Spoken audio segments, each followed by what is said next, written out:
Hey, welcome to another episode of Marginal at Best. Meh. Meh. Look what I got a puppy dog. Oh, right in the face. Lie down. Come here. Yeah, puppy dog. Yeah, good girl. Got my little puppy dog. You. Anyway, got the Mad Bomber with us tonight. Sorry, the evil Midnight Bomber who bombs at midnight. If you don't know the tick, look it up. Boom!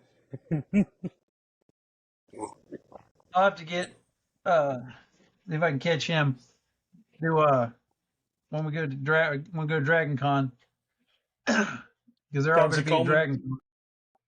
Yeah, all four of them are going to be there again this year. That'd be cool. I have his autograph. Oh, I got his autograph. I got his autograph twice. But they're just cool to meet. They're just really cool guys to talk to because they actually talk to you. Kristen Crook's going to be this year. Oh, really? Smallville? Yeah. Yeah. Something bit the shit out of me. And I don't know what it was. Okay. No. So when I was sitting here thinking about what to talk about or what we were going to ramble about, and I was sitting here and I was like, if you had no budget, an unlimited budget, we both have no budget.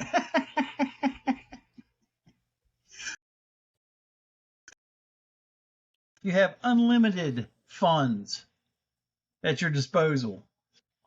What? I'll say, well, let's say, we'll say top three. What three vehicles would you own? What three cars? I know one of them. I think I know one of them. Let me see if I can remember. Because you've always wanted an old Wagoneer. That's always been one you've always wanted. Jeep Wagoneers, yep. But if you had, and I'm not, I mean, yeah, I don't know, like, Bugattis and see, as fascinating as they are for what they do, and I don't know if I'd ever own a supercar. Even if I had the money for it. Well, it depends on the definition of supercar because that has changed so much over ever since when, and I guess if you want to consider the first supercar was the Countach, is what they considered like one of the first supercars, even though it sucked. It was visually outstandingly designed. I mean, it was just a work of art. Yeah. The Countach, the LP 5000 or 500s or whatever they were, but the Countach was just a good-looking car. But if you hear from anybody, like I've watched Jay Leno and other owners, and Leno, of course, is the most famous, but they say those cars suck. They say they're shit to drive. You can't see out of them. They're impossible to park. They're so just out there. But it's a Lamborghini Countach. Yeah, I mean, like I said, they're iconic, but I want something I would be able to take out and drive. Not an everyday driver. Yeah, on our roads around here. No, hell no. See, you gotta have a damn 4-wheel drive jacked up to the moon to drive these roads. That's the Wagoneer. Yeah. I don't know. The other two,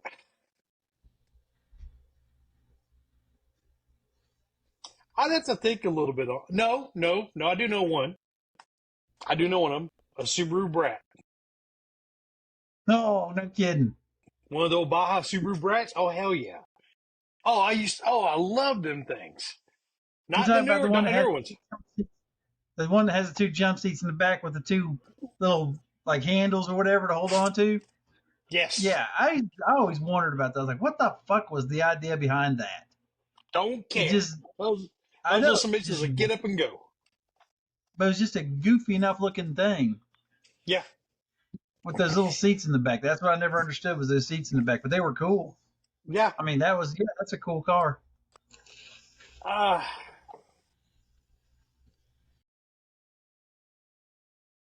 than that, I really have to think on it. I'd really have to just, we come across some really cool cars that weren't supercars, but were there any of them that I'd have to go, yeah, I would, as soon as I get, a few $1,000,000, I'd find that one right now and buy it right now. I don't know. I'd have to kind of dwell on that. Everybody would be like, oh, get a 60 something Mustang. No, no. Well, As iconic as they are, no. It depends on which Mustang, because it's like, you got the fastbacks. If I had my choice of Mustang, and it's because I've seen them up close and they're just phenomenal cars to look at, is the Mach 1s. Yeah. The Mach 1 Mustang. I mean, these guys, because I've got one right here, these are just cool. That's a cool body. It's a cool car. It just looks good. There's nothing about it that is there's nothing wrong with it. It's just a good looking car. It looks good. This is, of course, the petty blue, but that's just a good looking car. It's just a phenomenally designed. It's iconic. It's cool. I love it. Yeah. I think that's it. If I was going to get an old Mustang, that's the old Mustang I'd go for. Right. Everybody would be like, Eleanor. Don't get me wrong. The GT500, the GT350, again, a good looking car. But if it was something I was going to get and have to drive every day, it'd be a Mach 1. Just be a straight up. And that's like the Vet. I don't think we're resto modding the Vet. We're just making it better, because it's not like, we're throwing in a freaking, it's got the block, the original bones of the engine. We've just taken all the crap off of it, all that emissions bullshit, and just put a fuel injection system on it so that it'll actually be drivable, as opposed to doing a LS swap or, dropping in a newer Corvette engine or all that other shit. But yeah, like Mustang, it would be a Mach 1. And then Camaro, again, that's why I wished Rap hadn't gotten rid of his car, because this is, to me, the iconic Camaro. Yeah, you can go 69s and 70s, or, the 60s. But this, to me, is the iconic Camaro body. Yep. It's just cool. This year, this is a 71 Z28. Still has that's back when they still had the circular tail lights. Yeah. So I said, this is the Camaro. But if I was gonna buy a Camaro, an old Camaro, it'd be this body style, split bumper. There's just so many iconic things about it. And again, it's just a good looking car. Again, it was freaking designed right. But again, if you went with, like, of course, the Bandit Trans Am, that one's cool. But if it's like, so if I had a choice of a Camaro or the Trans Am, I'd take the Trans Am. Yeah. If I was going to have one of those two cars, it'd be the Screaming Eagle or Screaming Chicken. Sorry, the Screaming Chicken. Even though everybody's like, it's stupid. It's like, it's not stupid. It's iconic. That's just an iconic car. Let's see. Yeah, there's so many of them from that late '60s, early '70s era that were just awesome looking cars. My dream machine. Yep. That's my dream machine right there. If it was, like I said, I wouldn't tell you I hit the lottery, but because I would drive that. I would drive that everywhere. You remember? That would be heavy. I saw an article on this the other day. Remember Hardcastle and McCormick, the old TV show? Yeah. Had the Coyote. Yep. There was only 2 of those made? Well, they only made them for the show, didn't they? Yeah, they only made them for the show. Yeah. And there's still one operational. It's still out there. They were talking to the owner about it, about the car itself. They use one for just like the close-ups to, just like when they're getting in the car, getting out of the car, or walking around the car. And there's the one that they use for driving. And that one was kind of beefed up a little bit, for some of the that was essentially a freaking race car. yeah. That's all it was. That's like the Ferrari F40. I mean, the F40 is legitimately a race car that they put headlights and taillights on because it literally has zero frills. There is no interior to that car except for a couple of seats and the steering wheel and what you want to call a dashboard. Mm-hmm. I mean, that car was built specifically to be a race car on the road. Nothing else. There was no other frills to that car. I think some of the other vehicles, you talking the 60s, 70s, you're talking the Cudas, you're talking the GTs, the GTOs, the Roadrunner, the Roadrunner was a sweet one also. Yeah, but that car, you talk about something that's impractical. I mean, that thing's like 800 feet long. So like the Ferrari's practical? It's, well, you probably fix a Ferrari faster than you could fix a Roadrunner. Yeah, it looks awesome, but is it practical? No, it ain't nothing practical. Not anymore nowadays. I want to see you pull up to a jockey like that. Go ahead.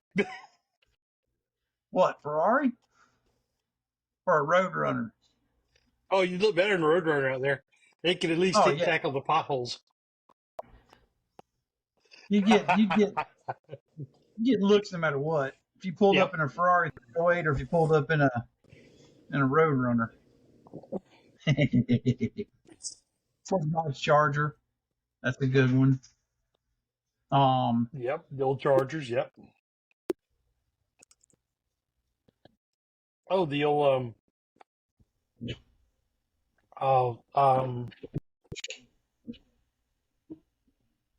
some of the old classic Chevys. This one's underrated.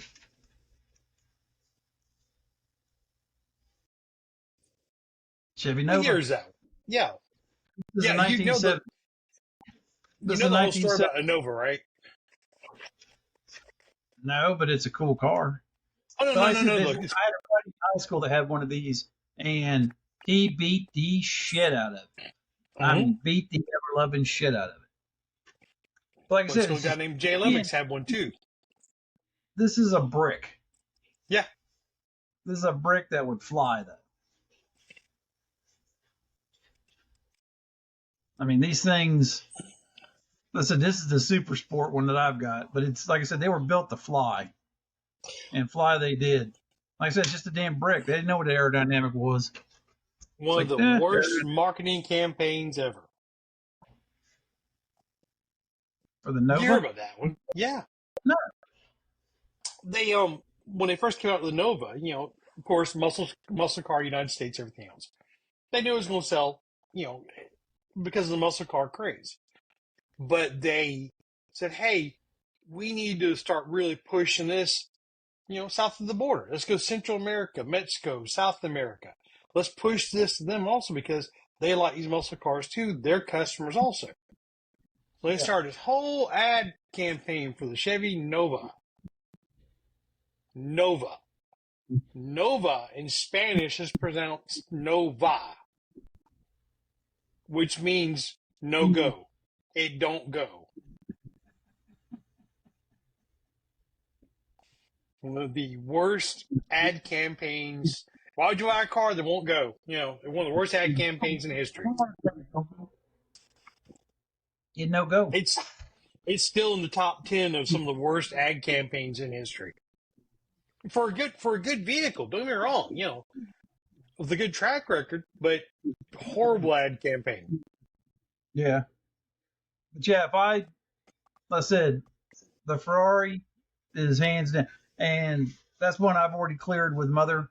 Told her 1,000 times over. I said, when the time comes that I hit the lottery, when I have a winning lottery ticket, after all said and done, and land is bought and houses are built and garages and stuff, and money's invested, there will be a Ferrari in my driveway, and it'll be that one.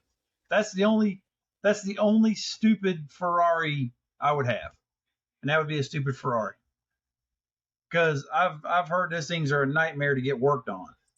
Rear engine, blah blah blah. But it's like I wouldn't, I wouldn't be one of those ones that run out and buy Bentleys and Rollses and fucking Bugattis and all this other shit just so I can have a driveway full of cars I can't drive. That's just to me that's the epitome of Ferrari. Now you can talk about all the Enzos and the F50s and the F40s and the LaFerrari, Testarossas, the 488s, 458, all that shit. The Californias, blah blah blah. But to me, that's the essence of Ferrari. And you see, I'm trying to find a Willis Jeep. Yeah, that'd be cool. Well, those things were indestructible. Yeah. I mean, them. Hell, there's still some of them that are original. Yeah, find old CJ Jeeps, little CJ5s and CJ7s.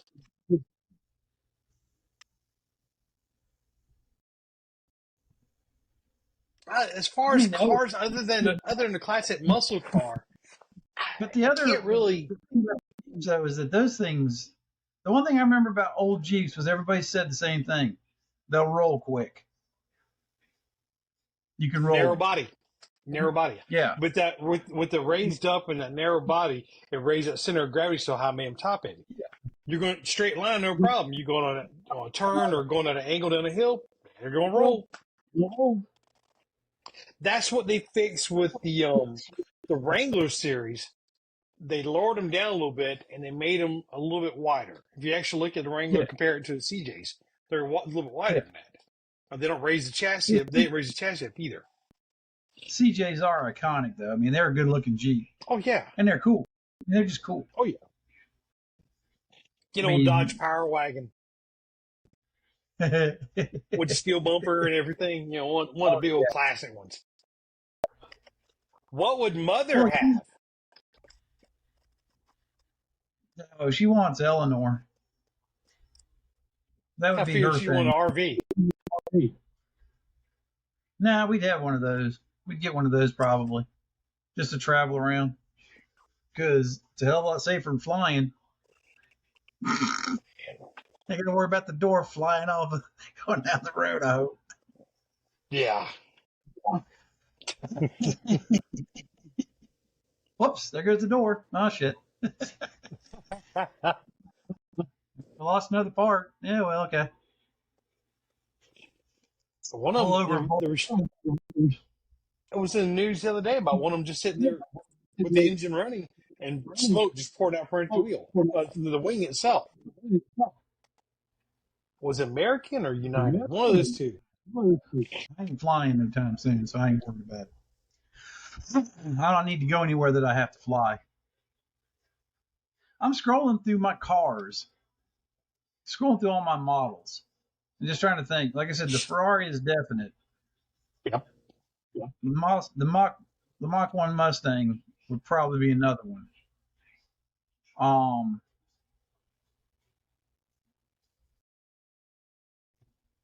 I mean, I like a lot of the new stuff that's coming out, but then again, it's like, they redid the Countach.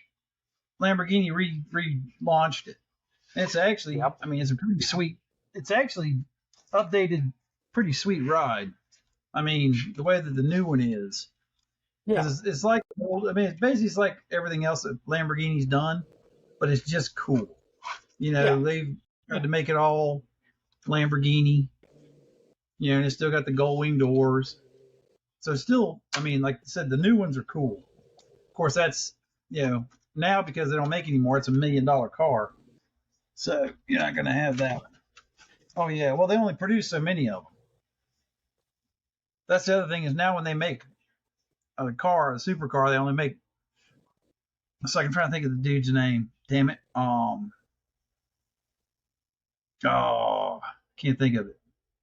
but it was the fastest. But now it's not the fastest. He did the What one the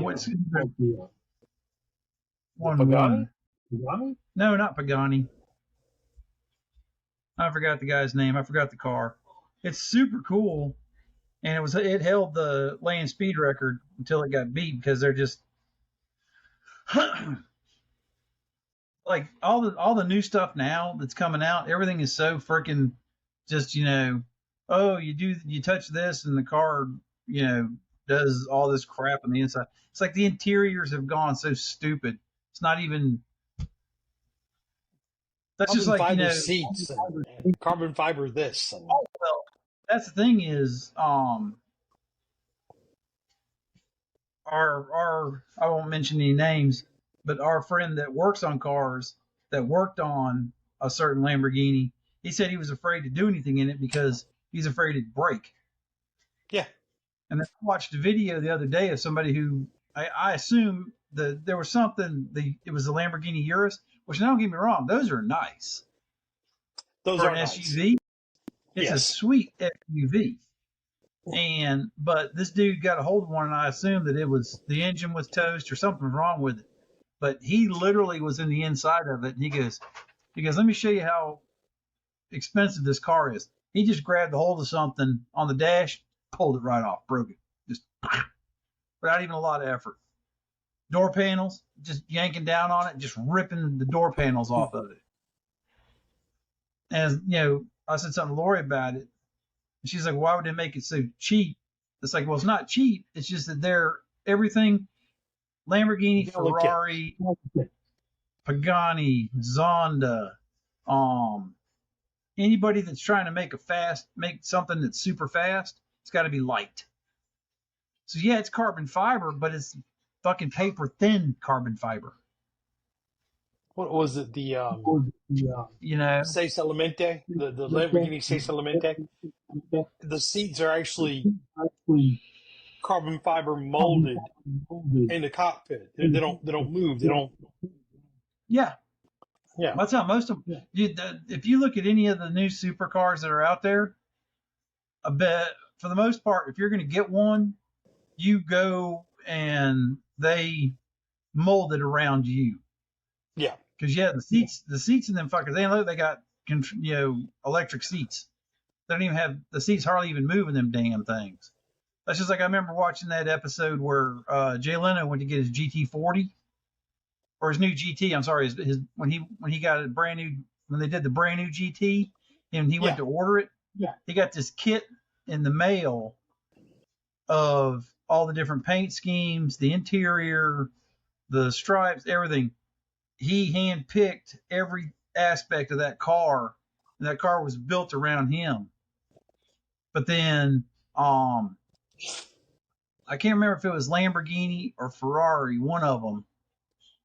But if you ordered, it might have been when La Ferraris came out.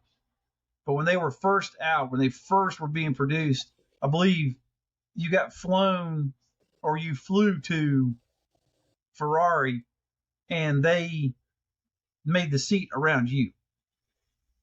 So your seat was custom to your body. Yeah. And I mean, it's like, that's nah.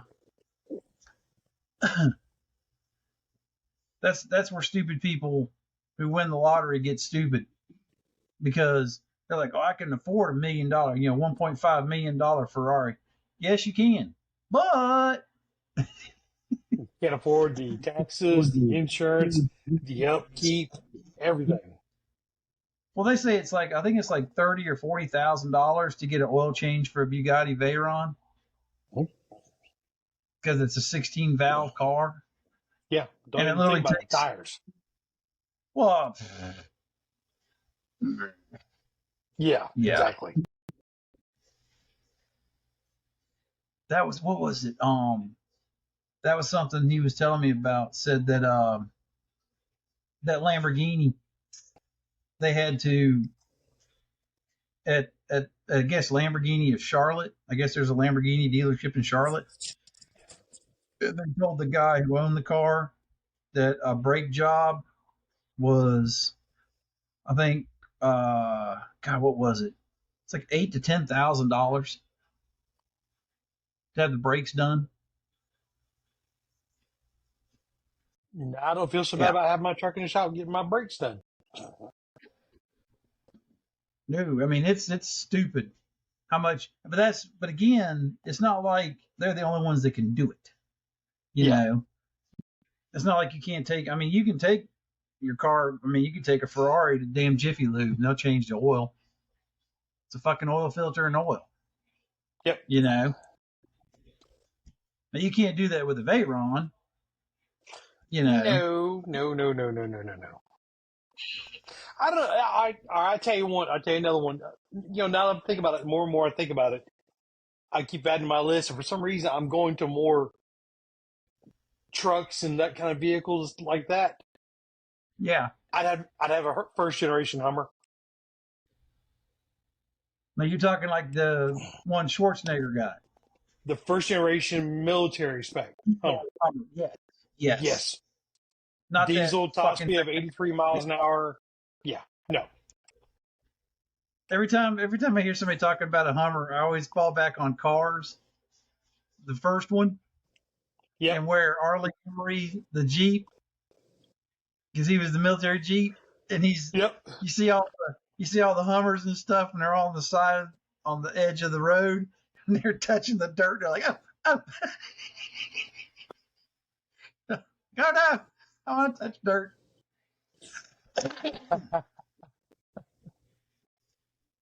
Because you see them things driving down the road, and you're like, good and damn well they ain't ever been on gravel, let alone dirt. Right. Yeah, useless. Absolutely useless. Yeah. But I remember Schwarzenegger was the first one to ever own an ex-military used Hummer, Yeah. and it's a real deal, like stripped down. It's just a damn Hummer. Yeah, there's not much creature comfort on it. It's built for purpose. Get you from here to there over that terrain, no matter what the terrain is. You might be bruised when you get there, but you'll get there. Yeah. It's like again, like I said, Ferrari, probably a Mach 1 Mustang, and then, like I said, I'd probably have to take the '78 Trans Am, just because it's a cool looking car. Now I've seen videos where people have them and they bought them, and they say they're crap because they're cheap and all this other stuff. That's just a cool car. That again, and there again, I'm not buying something to, like you and I talk. I'm not going street racing at midnight, and I'm not burning the tires off of it. Right. If I get something, I'm going to keep it nice. I'm not going to have to sit there and take it to the damn shop every other week because I blew the transmission out of it, or I've blown a transaxle, or I've ruined the brakes, or I got to go get tires again. I could definitely see I would have more classic muscle cars. When you talking about trucks, I've got an F-150 right now. I have always wanted to have a Raptor because it's a good looking truck. It's just a solid, awesome. I mean, I love the styling that they did just with that truck. Yeah, it's got a little bit, the fenders are a little, wide bodied a little bit, and it's up a little higher, but it's a mean looking truck. Mm-hmm. It just looks good, And you can sit there and say, oh, well, the TRX for Dodge, and then the Trail Boss or Trail, whatever the hell it is for Chevy. But for me, the Raptor has always been the one that's been the best looking one of the bunch. Yeah. I just always like that look on a truck. So I wouldn't buy a brand new one. I would find me a nice, good, broken in used one. It's all the little problems have already worked out of it. Well, you can find. I mean, that's the thing. You can find good used stuff. You just got to look for it. Yeah. And taxes will be cheaper. Insurance is cheaper. That's my thought process on it. Because like I said, I couldn't see. It's just like when the lottery is up to, like, when it gets over $1 billion, and you're like, oh man, what would I do with $1 billion? I'll tell you exactly what I'd do with $1 billion. put it in damn pillows and hide it. Just I'd have a bed made out of money and just sleep on it. I think it's Scrooge McDuck. What? You have me a vault and swimming. They're swimming in my money. Yeah, you definitely have to. You couldn't be stupid. So, and yeah, it's funny. It's like Lori and I always talk about, well, we're surviving on this. We could barely survive on that, If you have a total Yeah. combined income of $100,000, I think we could live off of 100 million. It would be tough. Be tricky, but I think it can happen. Yeah. But that's what I was thinking about. I was like, I wonder what would, just what kind of cars would you get? 'Cause that's the other thing is you think about like the Ferrari Daytona that I'm looking at. This guy. You couldn't. I mean, first off, if you find these are multi-million-dollar cars. Period. I mean, there's no way around it. This car is a multi-million-dollar car, and you couldn't keep it. You couldn't keep it up. No. I mean, No. that's. I don't want to. I don't. That's the other thing is I wouldn't want something that's. I don't want to call it a garage baby. It'd be like. I mean, it's like you look at Jay Leno. He drives every car in his garage. Yeah. His F1 McLaren is valued at over $20 million. I think that's what he said on the latest video I watched. He said that car is valued at around $20 million. He'll start it up and drive it down the road, go get groceries in it. Well, there's videos of him. Can I get help this carry out? I just put it in the boot. Well, I mean, there's a video of him coming out of the store. I don't know if he was getting food or if he was at an actual like grocery looking store, but he's walking out and he got one of the first brand new NSXs. Yeah. The Acura NSX got one of the. He was like on the list to get one of the first few that came out. And he's walking over, putting stuff into his car. He's driving. He's just driving down the damn road. Like you do. Yeah. Yeah, I wouldn't want something I couldn't drive. Be afraid to take to the store because somebody's going to key it or ding it or something. Right.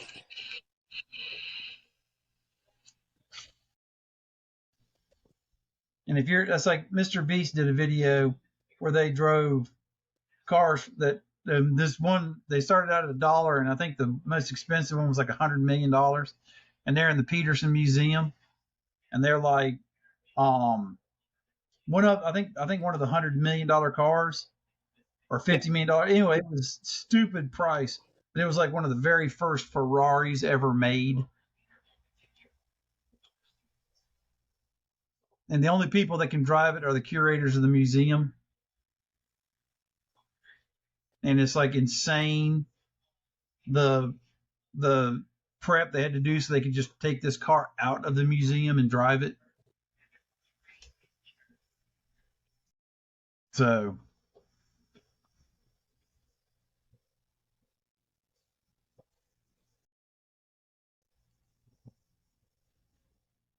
okay, understood.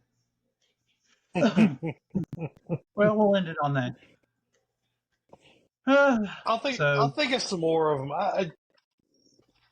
After we get off the air, I'll go. Shit, I should have said that one. I should have said that one. Fuck, why didn't I think of that one? Well, I'll make you a list. You make a list, I'll make a list, and we'll compare them. We should. I tell you what we should do.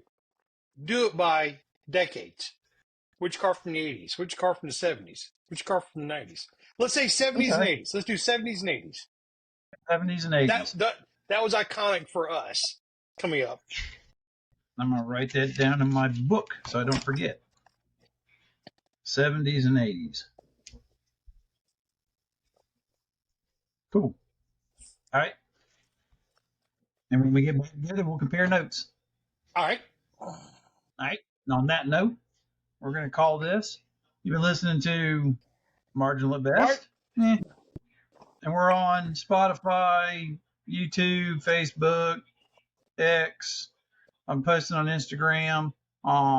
Check out marginalatbest.com if you want to buy something. I'm sorry. I think I'm going to make some stuff and put it on the site just to do it. But anyway, we're out of here. I will see you in the morning. Yep, I'll see you in the morning. All right. And on that, Sharktopus. Sharktopus.